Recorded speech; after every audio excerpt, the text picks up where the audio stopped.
On today's episode of TalkSport, journalists making up absolute rubbish trying to sell Aston Villa's team, we have Ben Jacobs saying that Ollie Watkins is very open to a move to Manchester United. If you don't already follow, make sure you click that follow button to stay updated with the transfer window every day. And I think all Villa fans, including myself, are very sick of Ben Jacobs talking absolute nonsense. I seriously don't know if this guy actually knows of any rumours. He just comes up with a new one every single day. First it was Emmy, now it's Ollie Watkins. I mean, when you're part of a radio show when they predominantly only talk about football, there's nothing to talk about in summer, you need to make up lies. That's not the only one from today as well. We have another one from him and Alex, possibly the worst journalist to actually exist, saying that Ruben Amorim prefer Ollie Watkins over Benjamin Sesko. I'm not even sure where these guys think they get their news from. They are not in the know at all.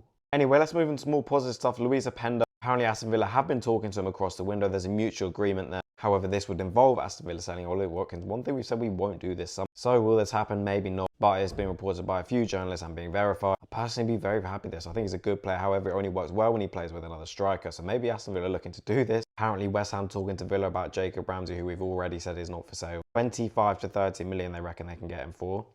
Reminds me of that John Duran saga. Remember when West Ham thought they could get John Duran for, what was it, 20, 30 million? And they missed out on him, and they kept begging for him every single window. I don't believe this whatsoever. Apparently Villa preparing a bid for Matthias Soule. They believe him to be the next Morgan Rogers, and that will be for 32 million. This report says Garnacho will be cheaper and easier to secure. However, they are still waiting on Morgan Rogers. If they thought he wasn't gettable, they wouldn't hold this interest for that long. If he does end up going, it doesn't worry me too much because I know he's about to sign a big new contract. Maybe that could fend them away, but even if they do trigger it, it would be well over 100 million anyway. And Samu, that striker that everyone wants, seen so many edits of. Originally the price tag was 100 million, but apparently they won't accept any less than 55 million now. The longer you get into window, the more prices drop. And apparently Aston Villa have inquired. I'm definitely for that. But that's it for today's video, guys. Comment down below what you thought of these rumours. And like I said already, click that follow button and I'll see you in tomorrow's video.